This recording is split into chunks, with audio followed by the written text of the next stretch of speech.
Channel. आज की इस वीडियो में हम बात करेंगे ENG 201 का मिड टर्म का जो करंट पेपर है वो आपसे मैं शेयर करूंगी। ठीक है, तो सबसे पहले हम देख लेते हैं कि किस तरह से आपसे क्वेश्चन पूछे जा रहे हैं, MCQs कहाँ से आ रहे हैं। तमाम चीज़ें जो हैं इस वीडियो से आपको पता चल जाएंगी। ठीक है, तो 4 पेपर जो है वो मैं आपसे शेयर करूँगी, स्टूडेंट्स ने जो शेयर किए हैं। ठीक है, रिसेंट जो पेपर उनका हुआ है वो मैं आपसे शेयर करूंगी। तो स्टार्ट करते हैं। जो सबसे पहला हमारे पास पेपर है उसमें देख लेते हैं कि हमें क्या बताया गया है कि most of the question are from direct and indirect approach. ठीक है, कि ज़्यादातर MCQs जो हैं वो डायरेक्ट और इनडायरेक्ट अप्रोच से आ रहे हैं।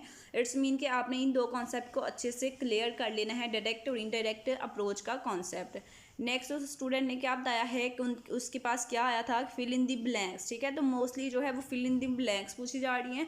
फिल इन दी ब्लैंक्स किस तरह से पूछी जा रही हैं कि आपके पास जो डेफिनेशंस हैं उन डेफिनेशन को आप हैंडआउट से अच्छे से प्रिपेयर करें। डेफिनेशन से आपकी जो फिल इन दी ब्लैंक्स है वो फिल होंगी।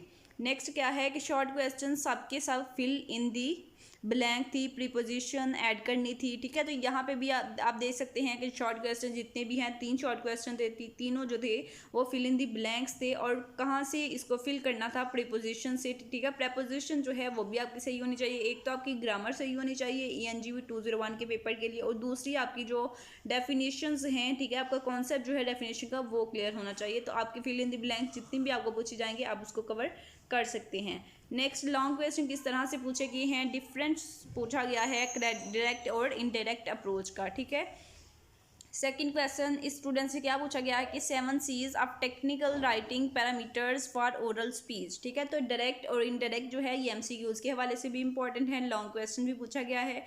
तो तमाम स्टूडेंट्स जो हैं इसको क्लियर कर लें इसका कॉन्सेप्ट। उसके बाद 7 C's जो हैं वो अपने तमाम स्टूडेंट्स ने मस्ट याद करने हैं। मैंने MCQs की प्रिपरेशन करवाई थी, उसमें भी कहा था कि 7 C's जो हैं वो बहुत इंपॉर्टेंट हैं MCQs के लिहाज से, क्वेश्चन के लिहाज से। तो इसको तमाम स्टूडेंट्स जो हैं 7 C's का कॉन्सेप्ट जो है वो क्लियर करें। तो इसके 5 पैरामीटर्स जो हैं वो स्टूडेंट से पूछे गए हैं। ये पेपर 1 था। पेपर 2 जो है वो देखते हैं उसमें स्टूडेंट से क्या पूछा गया है कि ये 8 बजे इसका पेपर हुआ था और आज ही इसका पेपर था। ठीक है, तो इसमें हमारे पास क्या है कि द टेंस करेक्शन सॉरी ये डेट जो है आई थिंक उसने रॉन्ग लिख दी है। तो हम देखते हैं कि क्या है कि हमारे पास है फर्स्ट जो है टेंस करेक्शन। ठीक है, टेंसेस की करेक्शन जो है वो आपको आनी चाहिए। तो वो किस तरह से आएगी, आपको टेंस आते होंगे फिर ही आपको पता लगेगा कि टेंस जो है वो कैसे कहाँ से रॉन्ग है, कैसे इसको करेक्ट किया जाएगा।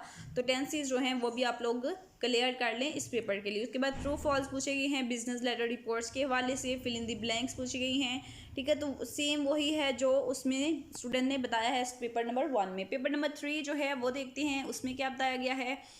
उसमें है हमारे पास के शॉर्ट क्वेश्चन जो हैं वो क्या पूछे गए हैं कि fill in the blank long question में पूछी गई हैं बफर के हवाले से। उसके बाद इनकंसिडरेट बिजनेस मैसेज फॉर्मेट ये शॉर्ट क्वेश्चन में पूछा गया है। और उसके बाद यहाँ से ENG 101 क्या पूछा गया है स्टूडेंट से, 28 MCQs थे स्टूडेंट बता रहा है। उसके बाद MCQs जो थे वो ज़्यादा बुक से थे। ठीक है, और कुछ MCQs जो हैं वो जो नेट के फाइल से थे।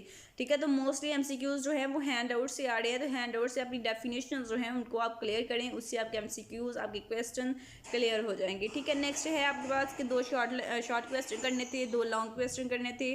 शॉर्ट क्वेश्चन में क्या था कि ट्रू फॉल्स स्टेटमेंट गिवन थी और ट्रू फॉल्स जो हैं वो बताने थे। उसके बाद एक शॉर्ट क्वेश्चन क्या था कि आपने आइडेंटिफाई करना था वर्ड कंसाइज आपके पास सेंटेंसेस गिवन थे, आपने कंसाइज वर्ड जो है उनमें से आइडेंटिफाई करना था। उसके बाद लॉन्ग क्वेश्चन क्या है कि fill in the blank concept based. ठीक है, तो फिल इन दी ब्लैंक थी, ये भी कॉन्सेप्ट बेस्ड थी। कॉन्सेप्ट बेस्ड किस तरह से आप सॉल्व करेंगे, आपकी डेफिनेशन का कॉन्सेप्ट अगर क्लियर होगा तो आप उनको सॉल्व कर सकेंगे। नेक्स्ट जो है इंफॉर्मेटिव एंड परसुएसिव मैसेज जो है इनको डिस्क्राइब करना था और 5 मार्क्स का ये भी क्वेश्चन था।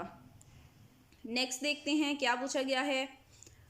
तो यहाँ पे जो पूछा गया है वो क्या है कि टोटल मार्क्स, ठीक है, टोटल क्वेश्चन 32 थे, 28 MCQs थे, true false 3 true false question statements थी, 7 C's। ठीक है, तो ये देखिए आपने यहाँ पे भी देखा कि आपके पास 3 स्टेटमेंट्स गिवन थी ट्रू फॉल्स की। ठीक है, और 7 C's के हवाले से जो इफेक्टिव कम्युनिकेशन है उसके हवाले से पूछा गया था। ठीक है, 7 C's का कॉन्सेप्ट क्लियर कर लें। और उसके बाद है कि परसुएसिंग मैसेज जो है उसको राइट करने की 4 नेसेसरी एलिमेंट्स जो हैं और कोहेरेंस, ये चीज़ें जो हैं ये पूछी गई हैं मिड टर्म के पेपर में। तो ये थी आपकी आज की वीडियो ENG 201 के करंट पेपर के हवाले से। इन पेपर्स को प्रिपेयर कर लें ताकि मार्क्स जो हैं वो अच्छे गेन कर सकें और इसके अकॉर्डिंग अपनी प्रिपरेशन करें। चैनल को सब्सक्राइब करें ताकि नेक्स्ट आने वाली वीडियोज़ जो है वो आप तक पहुँचती रहें।